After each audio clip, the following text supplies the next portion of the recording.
We have some positive price action for Volt ENU, up 15% on the day. Here's the 24-hour price chart. It is obviously a thing of beauty, and Volt is outperforming the market. Even though most of the market's up, Bitcoin's up 2%, Ethereum's up 4% in the day, so Volt's 50% is better than everyone else. So what do I think is going on here? I mean, first of all, if you look at the price chart, some people are asking, is this just an increase correlated with the rest of the market, or is it one or two individual buyers? I think this part here is, Volt just going up with the rest of the market. As we all know, when the market goes up, all coins do tend to go up. But this right here, I think, is just one specific buyer making a large-scale purchase. When you see a straight line up here, that's what it is, just one person getting bullish. I would just kind of randomly ballpark the amount of the buy, maybe in the low to mid five figures, 20, 30, 40,000. It's just a guess based upon the liquidity for this coin in particular. So, it's not $1 million buy and it's just one person, but one person can equal another person bullish, can equal another person being bullish, and then you see Volt ENU price up, trending a couple days or weeks in a row, and then that is when you have those steep upward price movements. So I know I said altcoins tend to not really go up when the market remains flat. There are some exceptions to that rule. Let's not forget when Terra Luna Classic this past September did a 6x when the market was remaining flat. So the two market nukes were in June and November. September, nothing was going on. And then this is Terra Luna Classic up 6x. That is absolutely monstrous. It was just due to the coin being undervalued. Then a lot of influencers doing videos, sticking with it. The community just really growing big. That's what caused the price run up. So we'll keep our fingers crossed with Volt ENU. But when it comes to altcoins and meme coins in particular, anything is possible. What else is new? New news on the coin. So another exchange listing as expected.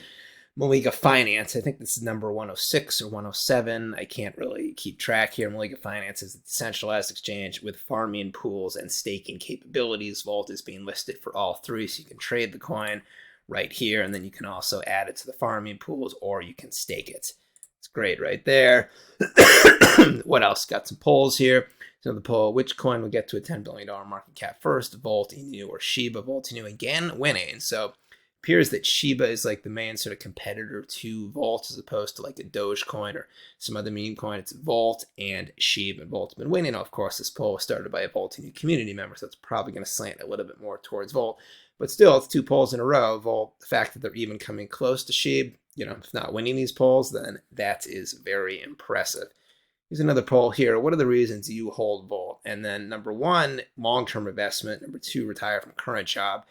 By far and away ahead of short-term trading, and just out of curiosity. So not too many sort of short-term day traders. I'm not really a technical analysis short-term trader myself. Not expected. It does appear that most people are long-term holders, and most people are, here for the coin to be going up in addition to the community. If it was just here, I want to be part of the community, I think out of curiosity would be winning, but the fact that long-term investment, retire from current job are 1 and 2 by a landslide, that shows people do hold the coin, which is good. Now we have the roadmap here. So Stage 5 is going to be released pretty soon, possibly this week. So I mentioned this in a couple of videos before. Here was the roadmap for all of 2022, Stage 4, stages 1 through 4, and Volt did manage to hit each roadmap stage,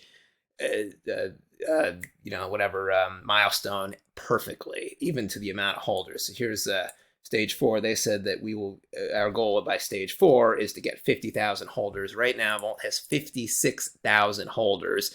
It was at around 50,000 a month ago when I started, so at the turn of the new year, it was probably at maybe 53, 54,000. So the fact that they predicted by end of December 50,000 holders means they are right on point with their predictions. So obviously, as a meme coin, it's fun, but the level of organization on the Voltoshi, the CEO level, is very impressive. They've also hit all these other milestones, migration to V2. They did that, I think, in August. The Dragon Sailors Club, the NFT collection has been launched. The Fiat Gateway has been done. Volta Change, that just launched. That's obviously getting a lot of traction lately. And then the Launchpad Incubator, I think that's maybe something in roadmap Stage 5 they're going to focus a little bit more on. We haven't heard too much about the incubator. What else do I think is going to be in Stage 5? So I think Volta Change, specifically the widget, as I mentioned, a lot of new features of the widget is probably the most hyped up one. So any project that has a coin and a separate website, if they want to add their coin to the Volta Change DEX, they can do that. But then in addition to their customers having to go to voltachange.net to trade into their coin, they can also just install the widget to their own project's website, and then customers can make the trade right from there. Very cool. It basically just simplifies the process, even though the trade itself is the same. What else do I think will be in store for 2023? So, obviously the incubator, I just mentioned, that's probably going to be up there. Modern Day Warrior. This is the documentary movie about the fighter, Big Cat. He is in the Vault community. He is on Twitter if you are there. It doesn't have a release date, and then a streaming network hasn't picked it up yet, but we're kind of ballpark in 2023. So when this comes out, that will be bullish. And we do know that Big Cat, he did win the main fight that this documentary was going through. I don't know if that's a spoiler or whatnot, but he did win the fight, so that's very good. Here, I think this is a picture from that championship fight in the movie wearing the Vault gear. So when the movie does finally come out, then we'll be seeing lots of Vault front and center. Always good. And then obviously the Gilbert Durinho fight. Gilbert Burns, this is January 21st. Major fight, UFC 283. I think he's the third fight on the undercard there. So towards the top of the list. Very good. You'll probably be seeing some Vault gear, I'd assume, when he's walking out to the cage. Maybe not when he's actually in the fight. That'd be great if it is. But usually from what other fighters have seen, they wear the gear when they're walking out to the ring. He's also done interviews with other influencers. He was on the Jake Hagan show. So he's definitely full on into Vault. And then I also think probably more exchange listings will be coming up. Obviously in Stage 5 in 2023. That is a no-brainer there. Hopefully some big ones, hopefully some top-tier ones.